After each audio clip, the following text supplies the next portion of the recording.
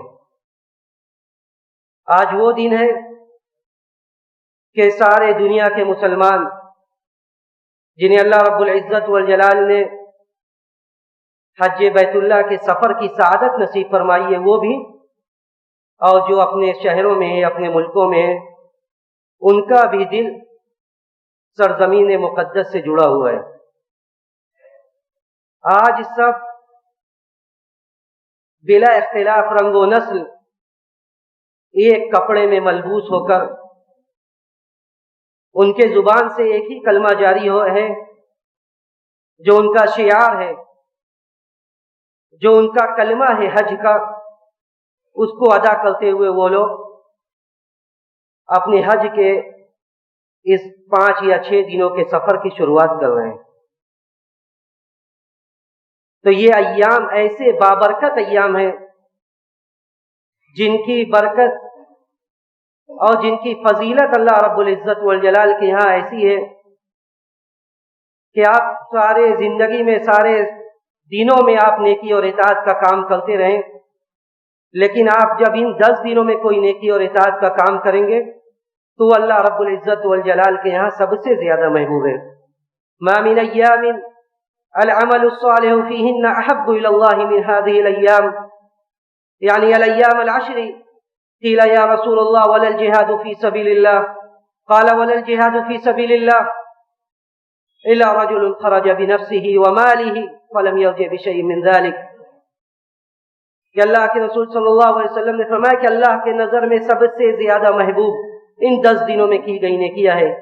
صحابہ کرام نے پوچھا کہ کیا وہ آدمی جو اللہ کے راستے میں جہاد کے لیے نکلتا ہے، کیا اس آدمی کے جہاد اور اس آدمی کا میدان کارزار میں اور میدان جہاد میں لڑنا یہ اس سے بھی زیادہ؟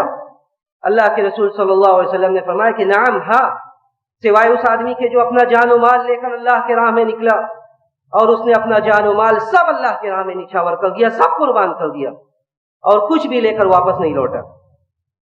تو یہ ایام، ان ایام کی فضیلت اس وجہ سے ہے کہ ان ایام میں یوم عرفہ ہے، ان ایام میں یوم النحر ہے، ان ایام میں حج کے سارے اعمال ہیں، ان ایام میں عرفہ کا وہ دن ہے کہ جب دنیا کے سارے خطے سے جو لوگ بھی مکہ مکرمہ پہنچے ہیں ان سب لوگ میدان عرفات میں پہنچتے ہیں اور پہنچ کر اپنی گزشتہ زندگی کے گناہوں پر، اپنے خطاؤں پر، اپنے سیئات پر اللہ رب العزت والجلال کے سامنے جھکتے ہیں، ندامت کے آنسو بہاتے ہیں، اللہ رب العزت والجلال سے دعائیں کرتے ہیں، اس لیے کہ یہ لوگ وہ لوگ ہیں جنہیں توفیق اس بنیاد پر ملی ہے کہ یہ اللہ کے مہمان ہیں، اللہ کی دعوت پر انہوں نے لبیک کہا، اللہ رب العزت والجلال کی توفیق نصیب ہوئی اور وہ مکہ مکرمہ تک پہنچ سکے۔ نبی علیہ الصلوۃ والسلام نے فرمایا کہ الحجاج والعمار وفد اللہ، کہ حج کرنے والے اور عمرہ کرنے والے یہ اللہ کے مہمان ہیں۔ دعاہم فاجابوہ، اللہ نے بلایا تو وہ اللہ کے بلانے پر چلے گئے۔ تو اللہ رب العزت والجلال ان مہمانوں کی مہمان نوازی اس طرح کرے گا کہ وَإِذَا سَأَلُوهُ فَأَعْطَاهُمْ، کہ جب وہ اللہ سے سوال کریں گے، جب وہ اللہ کے سامنے روئیں گے، اللہ سے معافی مانگیں گے، اللہ سے دعا کریں گے، تو اللہ رب العزت والجلال ان کے گناہوں کو، ان کے سیئات کو معاف کر ان کے گناہوں کو معاف کر دے گا اور ان کے دعاؤں کو قبول فرما لے گا۔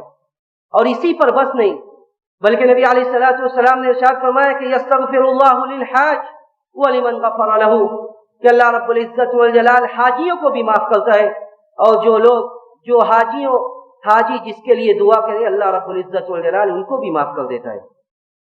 تو عرفہ کا وہ دن جس کی وجہ سے، یوم النحر کا وہ دن جس کی وجہ سے اس عشرے کو فضیلت ملی ہے، جیسا کہ ابن حجر رحمہ اللہ نے ذکر کیا، عرفہ کا دن یہ ایسا دن ہے جس کی روحانیت کا اندازہ وہی شخص کر سکتا ہے جسے میدان عرفات میں حاضری کا موقع ملا ہو، جسے میدان عرفات میں جا کر حاضری کا موقع ملا ہو، وہی اس کی روحانیت کا، اس کی عظمت کا اندازہ کر سکتا ہے۔ نبی علیہ الصلوۃ والسلام نے ارشاد فرمایا عرفہ کے دن کے بارے میں اور میدان عرفات میں جو لوگ ہیں ان کے بارے میں ارشاد فرمایا کہ ما من یوم اکثر من ان یعتق اللہ فیہ عبدا من النار من یوم عرفہ، کہ اللہ رب العزت والجلال عرفہ کے دن سے زیادہ کسی بھی دن لوگوں کی گردن کو جہنم سے آزاد نہیں کرتا ہے. کسی بھی دن اللہ رب العزت والجلال جہنم سے لوگوں کو رہا نہیں کرتا ہے عرفہ کے دن سے زیادہ. نبی علیہ الصلوۃ والسلام نے اپنے زندگی میں جب حج کیا، لوگ عصر کے بعد دعاؤں میں مشغول ہیں. نبی علیہ الصلوۃ والسلام حضرت بلال سے کہتے ہیں کہ لوگوں کو آواز دو، لوگوں کو آواز دو، لوگ میری طرف متوجہ ہوں. حضرت بلال آواز دیتے ہیں. اللہ رب العزت والجلال کی جانب سے ایک پیغام سنانا مقصود ہوتا ہے. اللہ کے رسول صلی اللہ علیہ وسلم کہتے ہیں کہ اللہ رب العزت والجلال آسمان دنیا پر نزول فرماتا ہے اور کہتا ہے کہ اہل عرفات کو بشارت دے دو کہ میں نے ان کی ساری گناہوں کو معاف کر دیا. اہل عرفات کو یہ بشارت دے دو کہ میں نے ان کے ساری گناہوں کو معاف کر دیا اور ان کے سارے حقوق کی ذمہ داری میں نے لے لی. صحیح مسلم کی حدیث کے اندر نبی علیہ الصلوۃ والسلام کہتے ہیں صحابہ کرام سے عرفہ کے دن کہ اللہ رب العزت والجلال وَإِنَّهُ لَيَدْنُو بِهِمْ ثُمَّ يُبَاهِي بِهِمُ الْمَلَائِكَةُ، کہ اللہ رب العزت والجلال قریب ہوتا ہے اور فخر کرتا ہے فرشتوں سے کہ ما اراد هؤلاء، کہ یہ لوگ چاہتے کیا ہیں. یہ لوگ ایک کپڑوں میں، ایک شعار میں، ایک آواز میں سارے لوگ یہاں پہ جمع، یہ چاہتے کیا ہے؟ فرشتے کہتے ہیں کہ تیری مغفرت چاہتے ہیں، تیری بخشش چاہتے ہیں، تیری رضا و رضوان چاہتے ہیں. اللہ رب العزت والجلال کہتا ہے کہ اے فرشتوں تم گواہ رہنا، اے فرشتوں تم گواہ رہنا، انی قد غفرت لہم، میں نے سارے عرفات میں جو لوگ بھی آج وقوف کر رہے ہیں، جو لوگ ٹھہرے ہوئے ہیں، قد غفرت لہم، میں سارے لوگوں کی گناہوں کو معاف کرتا ہوں. تو یہ عشرہ اور یہ دن، یہ اللہ رب العزت والجلال کے رضا و رضوان کو حاصل کرنے کا دن ہے. یہ دن اللہ کے سامنے اپنی گناہوں پر رونے اور گڑ گڑانے کا دن ہے. یہ دن یہ اللہ کے ذکر کو بلند کرنے کا دن ہے. یہ دن یہ اللہ کی اطاعت سے، اللہ کے نیکی کے کاموں سے اپنے دامن کو بھرنے کا دن ہے. نبی علیہ الصلوۃ والسلام نے اسی لیے فرمایا کہ ما من ایام افضل عند اللہ من یوم النحر، کہ اللہ رب العزت والجلال کے نظر میں قربانی کے دن سے بڑا عظیم دن کوئی بھی دن نہیں ہے. وہ یوم القر، اور وہ دن 11 ذی الحجہ کا وہ دن جس دن حاجی مینا میں قیام کرتے ہیں. تو ان سارے فضیلت کا تعلق اس سرزمین مقدس سے جس سرزمین مقدس کی قسم اللہ رب العزت والجلال نے کھائی، جو بلد امین ہے، جو ہمارا قبلہ ہے، جس سے مسلمانوں کا دل جڑا ہوا رہتا ہے. جو ایک مرتبہ وہاں چلا جاتا ہے وہ بار بار جانے کی تمنا اور آرزو رکھتا ہے، اور جو نہیں جاتا ہے وہ ہمیشہ نہ جانے کی وجہ سے روتا ہے اللہ کے سامنے. اللہ رب العزت والجلال نے فرمایا کہ وَإِذْ جَعَلْنَا الْبَيْتَ مَثَابَةً لِلنَّاسِ وَأَمْنًا وَاتَّخِذُوا مِن مَّقَامِ إِبْرَاهِيمَ مُصَلًّى، اللہ نے فرمایا کہ ہم نے وَإِذْ جَعَلْنَا الْبَيْتَ مَثَابَةً لِلنَّاسِ وَأَمْنًا، کہ ہم نے بیت اللہ کو، مکہ کو ہم نے مثابہ بنا دیا ہے، ثواب کی جگہ بنا دیا ہے. مفسرین نے لکھا کہ بار بار آنے کی جگہ بنا دیا ہے. یہ ایسا شوق ہے جس شوق پر دنیا کا کوئی شوق غالب نہیں آ سکتا. جب ایک بار آدمی چلا جاتا ہے، دوبارہ جائے، سیبارہ جائے، اس کا شوق مزید بڑھتا جاتا ہے. اللہ نے فرمایا کہ مثابۃ للناس وامنا، ہم نے بار بار جانے کی جگہ یہ بنا دی، ہم نے اس کو امن و امان کا گہوارہ بنا دیا ہے. اور اسی لیے اللہ رب العزت والجلال نے اس کی قسم کھائی کہ یہ سرزمین مقدس ہے، یہ امن و امان کا گہوارہ ہے. لا اقسم بهذا البلد والتین والزیتون وطور سینین وهذا البلد الامین، قسم ہے اس امن و امان والے شہر کی. اور اسی لیے نبی علیہ الصلوۃ والسلام نے بشارت سنائی کہ جو آدمی مسجد حرام میں جا کر نماز کو ادا کرتا ہے، اس کا ثواب کتنا ہے دنیا کے مساجد کے مقابلے میں. صلاۃ فی المسجد الحرام 100,000 صلاۃ فیما سواہ، کہ مسجد حرام میں ایک نماز کا ثواب 1,00,000 نماز کے برابر ہے دوسرے جگہوں کے مقابلے میں. اور افسوس، ایک عام عورت جب مصر سے قافلہ نکلتا ہے اور لوگوں کو دیکھتی ہے کہ لوگ حج پر جا رہے ہیں، تو وہ افسوس کن الفاظ میں کرتی ہے سنیے اور اندازہ کیجیے. اور وہ کہتی کیا ہے؟ وہ کہتی ہے یا حسرتا یا ضعفا، ہائے افسوس، ہائے کمزوری، ہائے عاجزی کہ میں وہاں تک نہیں پہنچ سکی. اس کے بعد وہ کہتی ہے کہ ہذه حسرہ لمن عجز عن البیت فکیف یکون حسرہ لمن عجز عن رب البیت. یہ افسوس اور یہ افسوس، یہ ندامت، یہ دکھ اس بات پر ہے کہ ہم بیت اللہ میں حاضر نہیں ہو سکے.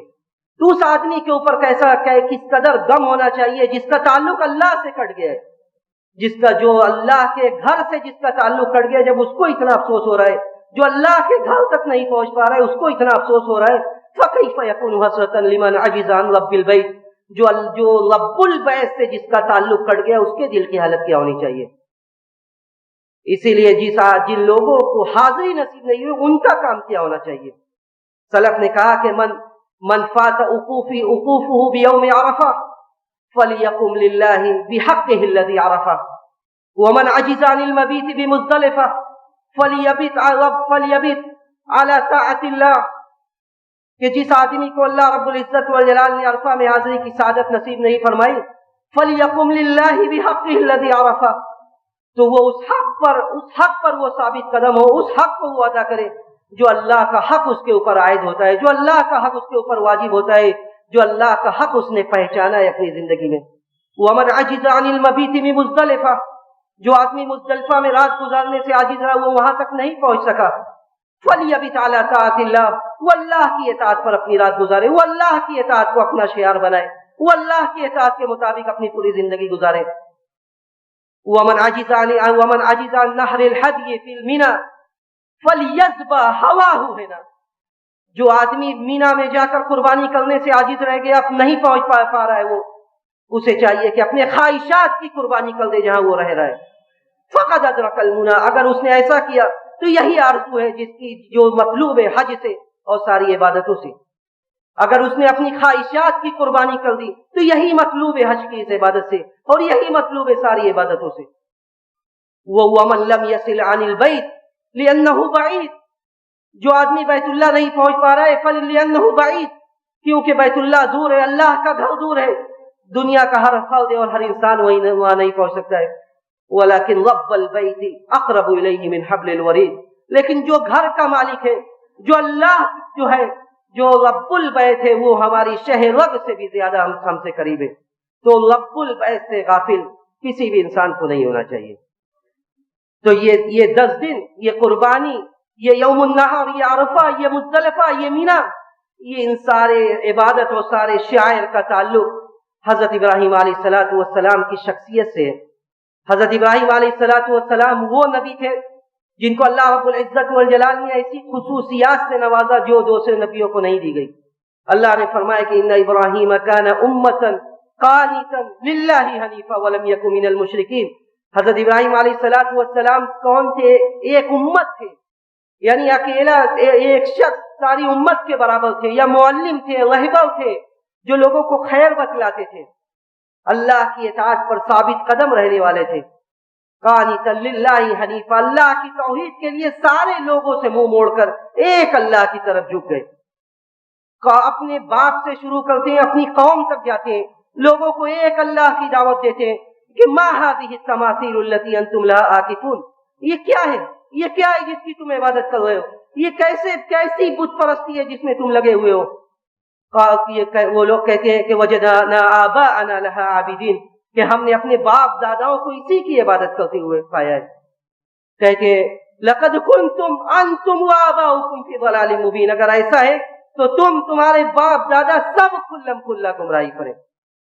قوم کے لوگ آپ کے جان لینے کے در پہ ہو جاتے ہیں، باپ سے کہتے ہیں، کتنی محبت اور پیارے انداز میں ادب کے ساتھ مخاطب کرتے ہیں اور کہتے ہیں یا ابتی لما تعبد ما لا يسمع ولا يبصر ولا يغني عنك شيئا، یا ابتی لا تعبد الشیطان ان الشیطان کان للرحمن عصیا، کہ ابا جان آپ کیوں ایسی ذات کی عبادت کرتے ہیں جو نہ تو فائدہ پہنچا سکتا ہے اور نہ نقصان پہنچاتا ہے۔ اے ابا جان لا تعبد الشیطان، شیطان کی عبادت مت کیجیے۔ کہتا ہے باپ جو کفر میں پڑا ہوتا ہے، جو شرک میں پڑا ہوتا ہے، کہتا ہے کہ اگر تم باز نہیں آؤ گے لأرجمنک وہجرنی ملیا، میں تمہیں رجم میں کر دوں گا، میں تمہیں پتھروں سے ماروں گا۔ جب حضرت ابراہیم علیہ السلام دیکھتے ہیں کہ اب اس کے بعد آگ میں ڈال دیا جاتا ہے، لیکن اللہ رب العزت والجلال جسے ہلاک نہ کرنا چاہے، جس کی زندگی باقی رکھے، اسے کون مار سکتا ہے؟ اللہ رب العزت والجلال ڈائریکٹ آگ سے مخاطب ہوتا ہے اور کہتا ہے قلنا یا نار کونی بردا وسلاما علی ابراہیم، رب ذوالجلال نے نقل کیا اللہ نے کہا کہ ہم نے آگ سے کہا کہ یا نار کونی بردا وسلاما علی ابراہیم، کہ اے آگ تو ٹھنڈی ہو جا، تو سلامتی والی ہو جا، میرے خلیل کو نقصان نہ پہنچے۔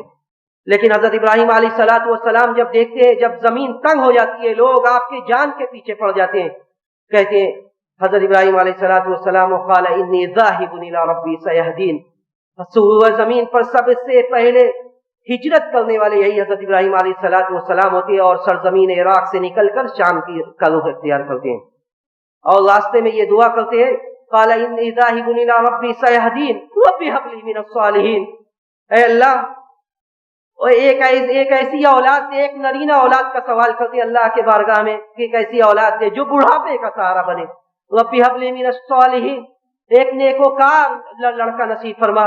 اللہ رب العزت والجلال دعا کو قبول فرماتا ہے اور بشارت دیتا ہے فبشرناہ بغلام حلیم، میں ایسا لڑکا دوں گا، ایسی اولاد دوں گا جو بڑا ہو کر بردبار بنے گا، جسے ہم نبی اور رسول بنائیں گے۔ وَاذْكُرْ فِي الْكِتَابِ إِسْمَاعِيلَ إِنَّهُ كَانَ صَادِقَ الْوَعْدِ وَكَانَ رَسُولًا نَبِيًّا، کہ اس کتاب میں اسماعیل علیہ السلام کا بھی ذکر کرو، إِنَّهُ كَانَ صَادِقَ الْوَعْدِ، جو وعدہ کو پورا کرنے والے تھے، وَكَانَ رَسُولًا نَبِيًّا۔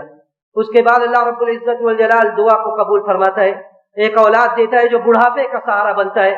لیکن یہاں پہ اس واقعے میں جو عبرت ہے، حضرت ابراہیم علیہ السلام کے واقعے میں تمام مسلمانوں کے لیے، مرد ہو، عورت ہو، اولاد ہو، سب کے لیے عبرت ہے۔ ابھی تو آزمائش کی ابتدا تھی۔ اللہ رب العزت والجلال نے سورہ بقرہ کے اندر ارشاد فرمایا کہ ہم نے ابراہیم علیہ السلام کو وَإِذِ ابْتَلَىٰ إِبْرَاهِيمَ رَبُّهُ بِكَلِمَاتٍ فَأَتَمَّهُنَّ، کہ ہم نے ابراہیم علیہ السلام کو جو بہت زیادہ آزمائش، بہت زیادہ اوامر و نواہی کے ذریعے آزمایا، بہت زیادہ کلمات کے ذریعے آزمایا، فَأَتَمَّهُنَّ، اور ساری آزمائش میں وہ کھرے اترے۔ اس کے بعد اللہ نے فرمایا کہ وَقَالَ إِنِّي جَاعِلُكَ لِلنَّاسِ إِمَامًا، کہ میں تمہیں لوگوں کا امام بنانے والا ہوں۔ حضرت ابراہیم علیہ السلام کہتے ہیں وَقَالَ إِنِّي جَاعِلُكَ لِلنَّاسِ إِمَامًا قَالَ وَمِن ذُرِّيَّتِي قَالَ لَا يَنَالُ عَهْدِ الظَّالِمِينَ، حضرت ابراہیم علیہ السلام کہتے ہیں کہ اچھا مجھے آپ امام بنانے والے، کیا میرے بعد میری اولاد بھی امام بنے گی؟ اللہ نے فرمایا لا ينال عهد الظالمین، جو ظالم ہوں گے وہ امامت نہیں پائیں گے۔ جس کے عمل میں کھوٹ ہو وہ دنیا میں امامت نہیں پا سکتا۔ جس کے عمل میں کھوٹ ہو، چاہے اس کے آبا و اجداد، چاہے اس کے بزرگ جتنے بھی عزت والے ہوں، جتنے بھی بڑے دنیا میں عزت کما چکے ہوں، ان کو وہ عزت نہیں مل سکتی۔ من بطأ به عمله لم يسرع به نسبه، جس کا عمل اسے پیچھے کر دے اس کا حسب و نسب اسے آگے نہیں کر سکتا۔ صحیح مسلم کی حدیث نبی علیہ السلام نے فرمایا کہ من بطأ به عمله لم يسرع به نسبه، جس کا عمل اسے پکڑ کر پیچھے کر دے اس کا حسب و نسب اور اس کا خاندان اسے آگے نہیں کر سکتا ہے۔ اللہ نے کہا کہ میں تمہیں امام بناؤں گا، انہوں نے کہا میری اولاد کو بھی امام بنائیے، اللہ نے کہا جو ظالم ہوں گے وہ نہیں بنیں گے۔ تو حضرت ابراہیم علیہ السلام کے زندگی میں دیکھیے سب سے بڑی آزمائش کہ بڑھاپے کا سہارا، جو مفسرین لکھتے ہیں کہ 80 سال کی عمر میں پیدا ہوئے تھے حضرت اسماعیل۔ اللہ رب العزت والجلال پہلی آزمائش لیتا ہے اور کہتا ہے کہ ان کی ماں کو اور ان کو لے جا کر ایسی جگہ پر آباد کر دو جہاں پہ کچھ نہیں ہے، اس جہاں پہ اللہ رب العزت والجلال کا گھر تھا۔ اللہ نے حکم دیا کہ حضرت اسماعیل اور ان کی ماں اسماعیل کو لے کر مکہ مکرمہ کی سرزمین پر جو بے آب ہو گیا ہے، نہ پانی ہے نہ کھانا ہے، وہاں لے جا کر آباد کر دو۔ حضرت ابراہیم علیہ السلام سب سے پہلی چیز دیکھیے کہ اس میں عبرت ہے ہمارے لیے کہ کیسا بھی وقت آ جائے، کیسا بھی فیصلہ اللہ کی طرف سے آ جائے، جو دیکھنے میں جتنا ہی ناگوار لگے، لیکن ہم ایک مسلمان ہونے کی حیثیت سے، اللہ اور اس کے رسول پر ایمان رکھنے کی حیثیت سے، ہم اللہ کے اس فیصلے کے سامنے سر تسلیم خم کر دینا، یہی ہمارا عقیدہ ہے، یہی ہمارا ایمان ہے۔ حضرت ابراہیم علیہ السلام اسماعیل اور اسماعیل کو لے کر نکلتے ہیں، مکہ مکرمہ پہنچتے ہیں اور چھوڑ کر آنے لگتے ہیں۔ بے بسی کا وقت دیکھیے، اسماعیل بار بار پیچھے جاتی ہیں، بار بار پیچھے جاتی ہیں، اپنے شوہر کو پکڑتی ہیں، پوچھتی ہیں ماجرا کیا ہے؟ ایسی جگہ جہاں پرندہ بھی پر نہیں مار رہا ہے، جہاں اڑ نہیں رہا ہے، کوئی نظر نہیں آ رہا ہے، ایسی جگہ آپ چھوڑ کر ہمیں کیوں جا رہے ہیں؟ حضرت ابراہیم علیہ السلام انہیں کچھ جواب نہیں دیتے اور آگے بڑھتے جاتے ہیں، یہاں تک کہ وہ سمجھ جاتی ہے، ایک نبی کی بیوی سمجھ جاتی ہے کہ اس میں اللہ کا حکم ہے۔ حضرت اسماعیل کہتی ہیں کہ اللہ امرک بہذا، کیا اللہ نے اس بات کا حکم دیا ہے؟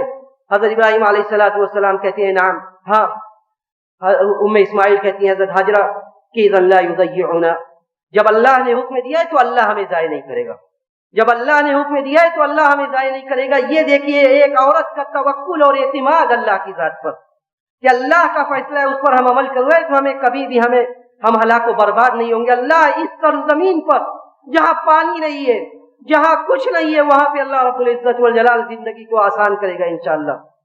ایک کھجور کا تھیلا اور ایک مشکیزہ میں پانی اپنے بیوی کے حوالے کر کے حضرت ابراہیم علیہ السلام حوالے کر کے چلے جاتے ہیں، اور تھوڑا سا دور جا کر جہاں سے ان کی بیوی اور بچے نظر نہیں آتے وہاں سے دعا کرتے ہیں اور کہتے ہیں رب اجعل هذا البلد آمنا وارزق اهله من الثمرات، اے اللہ تو اس شہر کو امن و امان والا بنا دے، وارزق اهله من الثمرات، اور اس شہر والوں کو پھل نصیب فرما۔ اور آج جو لوگ ہیں وہ اس بات پر شاہد ہے کہ دنیا کے کوئی بھی پھل ہو، وہاں کچھ نہیں ہوتا ہے، لیکن دنیا کے اچھے سے اچھا پھل اور اچھے کوالٹی کا سارے پھل فروٹ وہاں موجود ہے۔ یہ سیدنا ابراہیم علیہ السلام کی دعا ہے، وہ دعا کر کے آگے بڑھ جاتے ہیں۔ اس کے بعد جب یہ پانی جو دے کر جاتے ہو، یہ کھجور ختم ہو جاتا ہے، ایک ماں کی بے بسی، جو ماں پیاسی ہو جاتی ہے، وہ بیٹا پیاس سے جوجھ رہا ہے، حضرت ام اسماعیل حضرت حاجرہ علیہ السلام دیکھتی ہیں کہ یہاں کچھ نہیں، صرف صفا نظر آتا ہے، صفا پر چڑھتی ہیں، دوڑ کر وادی کی طرف جاتی ہیں، مروہ پہنچتی ہیں، پھر واپس آتی ہیں، اور پھر وہ وہیں پر بئر زمزم کا پانی اللہ رب العزت والجلال کی جانب سے ظاہر ہوتا ہے، اور یہ آواز آتی ہے۔ بعض مفسرین نے ذکر کیا کہ یہ آواز آتی ہے فرشتوں کی طرف سے، اور ام اسماعیل سے کہا جاتا ہے کہ آپ گھبرائیے مت، یہ شہر ایسا ہے جہاں اللہ کا گھر بنے گا، اور آپ کے شوہر اور ان کی اولاد ابراہیم اور اسماعیل اس جگہ پر بیت اللہ کو تعمیر کریں گے۔ اور ہوا یہی خواب شادی کا، اور یہی بات شادی کا ہی، وَإِذْ يَرْفَعُ إِبْرَاهِيمُ الْقَوَاعِدَ مِنَ الْبَيْتِ وَإِسْمَاعِيلُ رَبَّنَا تَقَبَّلْ مِنَّا إِنَّكَ أَنْتَ السَّمِيعُ الْعَلِيمُ۔ دونوں باپ بیٹوں نے گھر کو تعمیر کیا، اور تعمیر کرتے وقت اخلاص کا جملہ ان کے زبان سے نکلا، اور کہتے تھے ربنا تقبل منا انک انت السمیع العلیم، کہ اللہ تو ہم سے اس کو قبول فرما لے۔ اس کے بعد وقت آگے بڑھتا ہے، ابھی آزمائش تھمتی نہیں ہے، جب اولاد بڑی ہو جاتی ہے لگتا ہے اب ایک سہارا بنے گی، اللہ رب العزت والجلال کی جانب سے یہ حکم آتا ہے، اللہ رب العزت والجلال کہتا ہے کہ یہ فلما بلغ معه السعي قال يا بني اني ارى في المنام اني اذبحك فانظر ماذا ترى، کہ جب اولاد سن رشد کو پہنچ جاتی ہے، اللہ رب العزت والجلال کی جانب سے یہ حکم آتا ہے کہ اس کو اللہ کی راہ میں قربان کر دیا جائے۔ اللہ کی راہ میں قربان کرنا جملہ کتنا آسان ہے کہ ایک باپ اپنے بیٹے کو اللہ کی راہ میں قربان کر دیتا ہے، قربان کرنے کے لیے تیار ہو جاتا ہے۔ یہ اللہ کے سامنے سر تسلیم خم کر دینے کی سب سے اعلیٰ مثال ہے دنیا میں۔ باپ اور بیٹے اللہ کے حکم پر پہنچ جاتے ہیں، لیکن اللہ رب العزت والجلال کو مقصود یہ ہوتا ہے کہ ابراہیم کا جذبہ دیکھیں، ابراہیم کا جذبہ دیکھیں کہ کیا ابراہیم میرے حکم پر اپنے بیٹے کو میرے سامنے قربان کرنے کے لیے تیار ہے۔ بیٹا بھی ایسا کہ بیٹے سے کہتے ہیں کہ اللہ نے مجھ سے یہ کہا ہے، نبیوں کا خواب یہ وحی ہوتی ہے۔ بیٹا کہتا ہے کہ یا ابت افعل ما تؤمر ستجدنی انشاءاللہ من الصابرین، کہ ابا جان کریے وہ کام، انشاءاللہ آپ مجھے صبر کرنے والوں میں پائیں گے۔ لیکن اللہ نے فرمایا کہ وَفَدَيْنَاهُ بِذِبْحٍ عَظِيمٍ، اس کے بعد اسماعیل کی جگہ ایک جانور کی قربانی ہوتی ہے، اور جس کو سنت ابراہیمی کے طور پر اللہ رب العزت والجلال ہمیشہ کے لیے سنت بنا دیتا ہے، یادگار بنا دیتا ہے۔ سنت ابراہیمی کو یہ زندہ کرنا، نبی علیہ السلام مدینہ کے اندر 10 سال تک رہے، آپ قربانی کرتے رہے۔ نبی علیہ السلام نے ہمیشہ قربانی کی اور کہا لوگوں سے کہ ان علی کل اہل بیت فی کل عام اضحیہ، کہ ہر سال ہر گھر پر ایک قربانی ہے، ہر سال ہر گھر پر ایک قربانی ہے۔ اور یہ بقرہ عید کی یہ سنت ہے، جو لوگ صاحب استطاعت ہیں اور وہ قربانی نہ کرتے ہوں، نبی علیہ السلام نے کہا کہ ایسے لوگ ہمارے عیدگاہ میں نہ آئیں، ہمارے ساتھ عید کی نماز نہ ادا کریں۔ جو لوگ استطاعت کے باوجود عید الاضحیٰ کے موقع پر قربانی نہ کرتے ہوں۔ عطا ابن یسار نے حضرت ابو ایوب انصاری رضی اللہ تعالیٰ عنہ سے پوچھا کہ نبی علیہ السلام کے زمانے میں لوگ قربانی کس طرح کرتے تھے؟ حضرت ابو ایوب انصاری رضی اللہ تعالیٰ عنہ نے کہا کہ ان الرجل يذبح بالشاة عنه وعن اهل بيته فيأكلون ويطعمون حتى تباهى الناس فصارت كما ترى۔ حضرت ابو ایوب انصاری نے کہا کہ اللہ کے رسول کے زمانے میں لوگ ایک بکرا کرتے تھے، عنہ وعن اهل بيته، اپنی طرف سے، سارے گھر والوں کی طرف سے، فیاکلون ویطعمون، کھاتے بھی تھے کھلاتے بھی تھے۔ حتی تباہ الناس فصارت کما ترى، یہاں تک کہ لوگ فخر و مباحات کرنے لگے. فصارت کما ترى، تو آپ دیکھ رہے ہیں کہ اب کیا ہو رہا ہے. یہ ابو ایوب انصاری رضی اللہ تعالیٰ عنہ نے اس وقت کہا تھا، آج سے 1400 سال 1450 سال پہلے، کہ حتی تباہ الناس فصارت کما ترى، کہ لوگ فخر و مباحات کرنے لگے. جو مقصود ہے، جو عبادت کی روح تھی، آج وہ عبادت کی روح نکل گئی. ابن القیم رحمہ اللہ نے فرمایا کہ ان المقصود من اراقۃ دم الحدی هو التقرب الى الله سبحانه وتعالى باعلى ما يملك انسان وانفس ما يملك واغلاه ثمنا.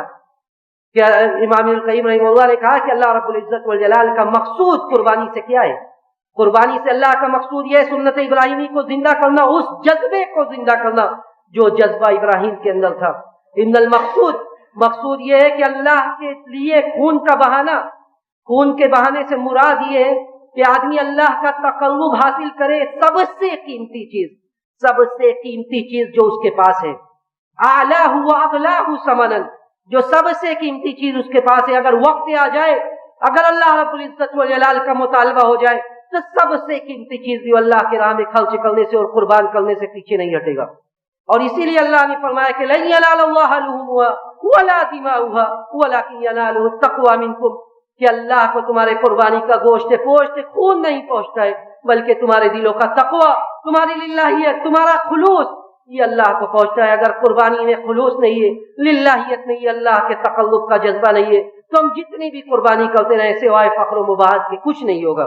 لیکن ہم اخلاص سے خلوص و للہیت کے ساتھ کریں گے تو رب ذوالجلال اس پر ہمیں اجر دے گا.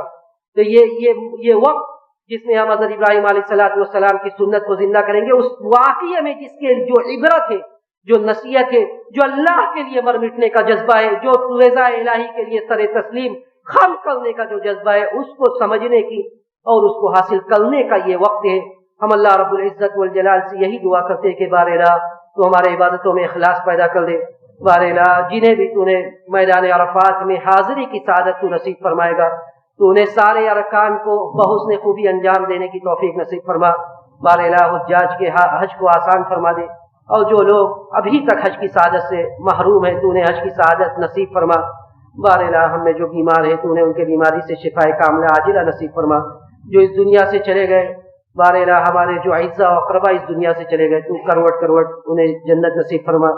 ان کے قبر کو جنت کی کیاری بنا دے، ان کے حسنات کو قبول فرما لے، ان کے سیئات کو درگزر فرما دے. بار الہ ہمارا جب اس دنیا سے جانے کا وقت آئے تو آخری کلمہ لا الہ الا اللہ محمد رسول اللہ. ربنا تقبل منا انك انت السميع العليم وتب علينا انك انت التواب الرحيم واخر دعوانا الحمد لله رب العالمين.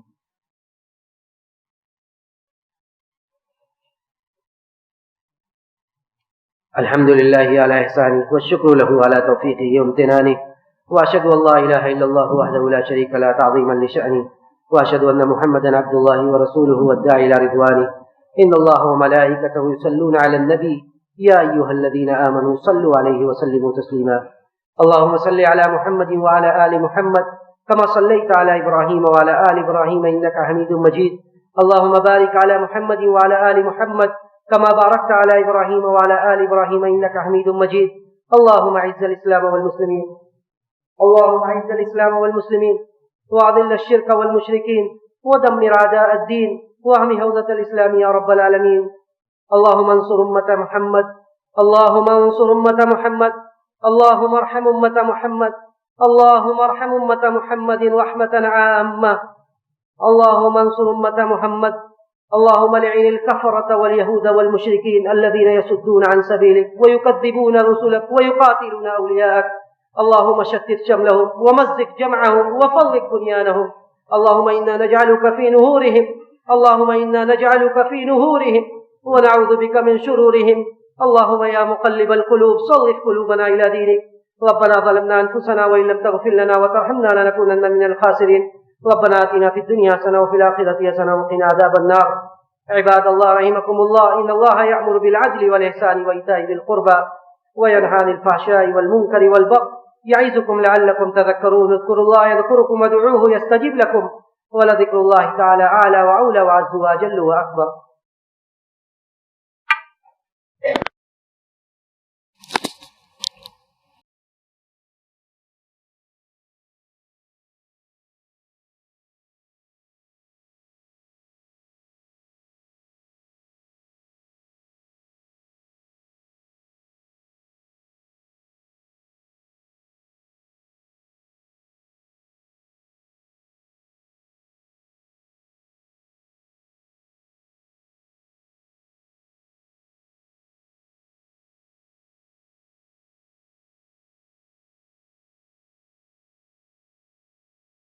الله أكبر الله أكبر أشهد أن لا إله إلا الله أشهد أن محمدا رسول الله حي على الصلاة حي على الفلاح قد قامت الصلاة قد قامت الصلاة الله أكبر الله أكبر لا إله إلا الله.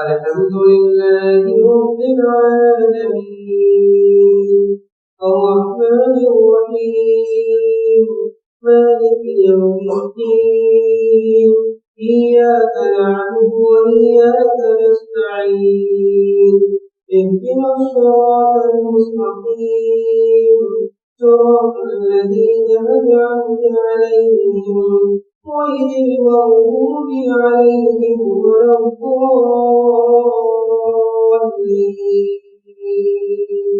آمين.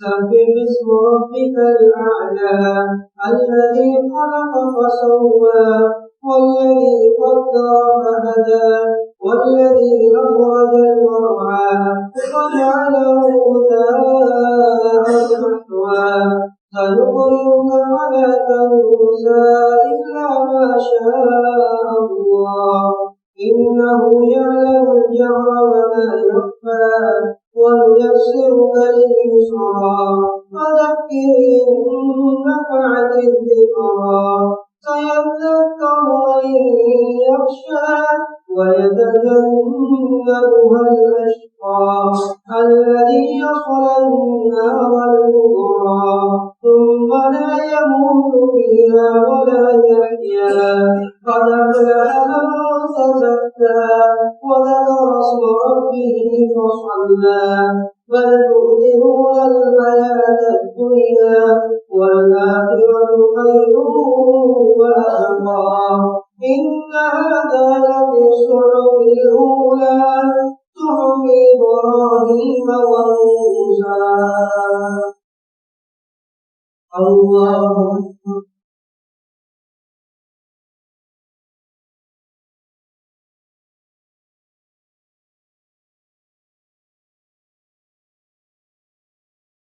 سمع الله لمن حمده.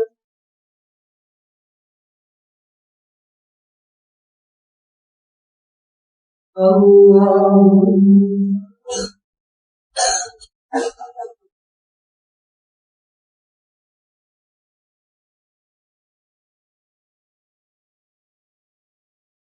الله الله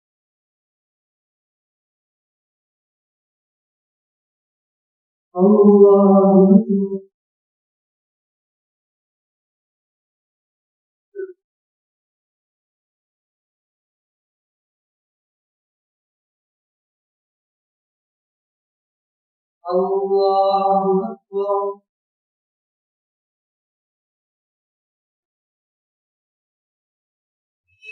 الحمد لله رب العالمين الرحمن الرحيم مالك يوم الدين إياك نعبد وإياك نستعين اهدنا الصراط المستقيم صراط الذين أنعمت عليهم غير المغضوب عليهم ولا الضالين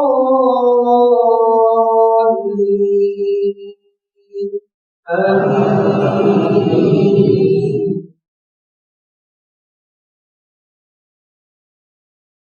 هل أتاك حديث الغاشية وجوه يومئذ خاشعة عاملة ناصبة تصلى نارا حامية تسقى من عين آنية ليس لهم طعام إلا من ضريع لا يسمن ولا يغني من جوع وجوه يومئذ ناعمة لسعيها راضية في جنة عالية لا تسمع فيها لاغية فيها عين جارية فيها سرر مرفوعة وأكواب موضوعة ونمارق مصفوفة وزرابي مبثوثة أفلا ينظرون إلى الإبل كيف خلقت وإلى السماء كيف رفعت وإلى الجبال كيف نصبت وإلى الأرض كيف سطحت فذكر إنما أنت مذكر لست عليهم بمسيطر إلا من تولى وكفر ويعذبه الله العذاب الأكبر إن إلينا إيابهم ثم إن علينا حسابهم. الله أكبر.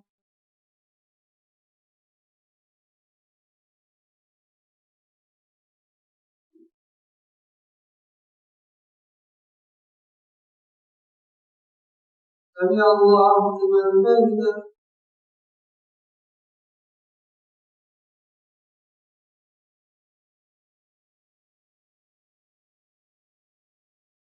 الله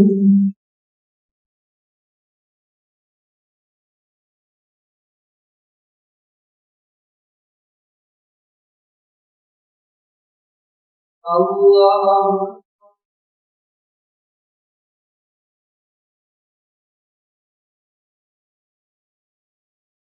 الله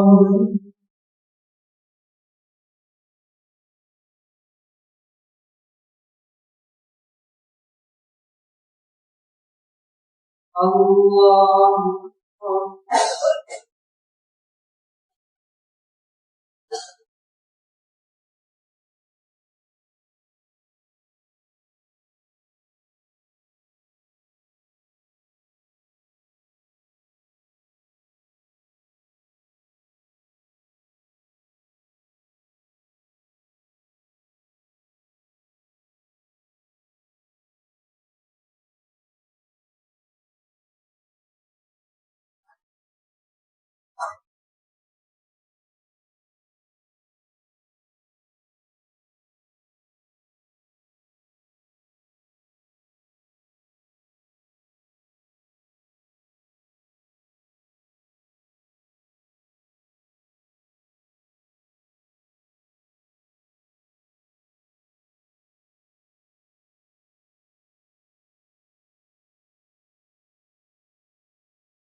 السلام عليكم ورحمة الله. السلام عليكم ورحمة الله.